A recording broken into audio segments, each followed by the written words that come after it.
Be a servant leader. A servant leader is someone who embodies the first principle of giving by putting him or herself both in the service of others and of the higher and greater goal. Point 1, as Jim Collins and Jerry Porras demonstrated in Good to Great, the most outstanding companies, as defined by financial performance, are led by people who qualify as servant leaders. Fortune magazine's frequently cited 100 best companies to work for, including Zappos, Starbucks, and Nordstrom, are headed by servant leaders who are passionate about service. Point 2, such leaders are characterized by deep personal humility, the will to do what it takes to succeed, and the tendency to give credit to others while assigning blame to themselves. Point 3. People who have studied servant leaders in business, like Larry C. Spears, add that servant leaders have a sense of scope, meaning the ability to understand lessons of the past, recognize the realities of the present, and see the likely consequences of a decision in the future. Point 4. A servant leader is different from what most of us envision when we think of business leaders.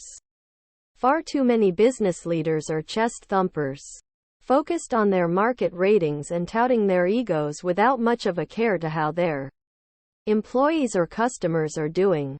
By contrast, a servant leader cares about others.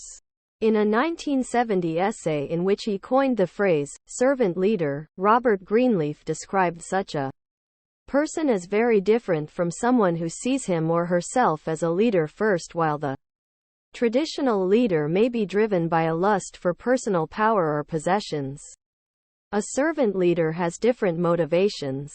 These two types, Greenleaf suggested, are opposite extremes.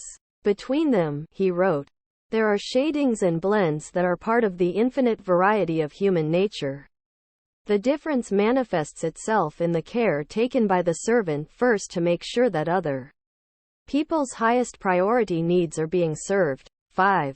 When you are a servant leader, you gain power and impetus by feeling yourself to be part of something much greater than yourself. A great example of someone who was successful both as a giving servant leader and as an earning business leader is Doug Conant, the retired CEO of Campbell's Soup. Conant, who, outfitted in suspenders, glasses, and kind smile, looks like a CEO version of Jimmy Stewart, has a management philosophy that goes beyond the old-fashioned management by walking around.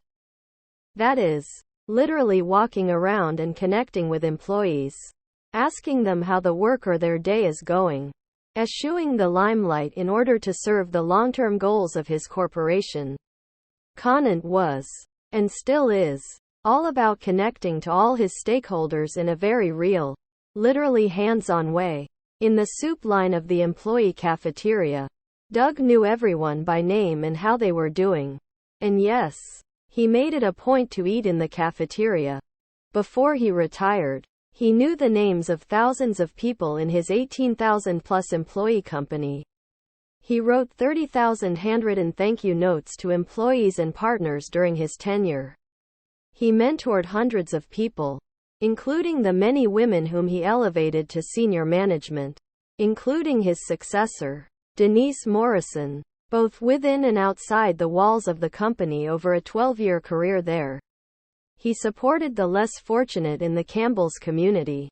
Despite the fact that Campbell's Soup is headquartered in one of the most dangerous cities in America, he kept the company there. Because without it, Camden, New Jersey, would likely fall apart. Point 6.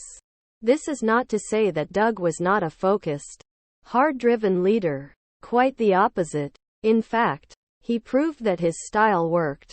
Before he left Campbell's, he'd pulled the company from the bottom of Gallup's rankings in employee engagement to close to the top globally. Point 7. Without employee engagement, the ship does not sail. And he knew this in his bones. My father was a wonderful example of this kind of servant leader. As you will recall from the first chapter, where I introduced him, he was a statesman, a humanitarian, and a great business leader. when he protected the insurance policyholders during the BCCI meltdown. For example, he displayed this kind of leadership.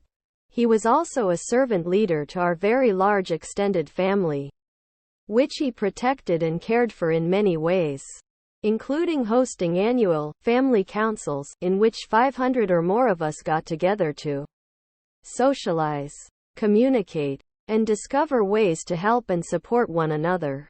And obviously, every single one of the leaders of the NGOs that STARS Foundation supports is a servant leader. In this book, you have already read about many of them.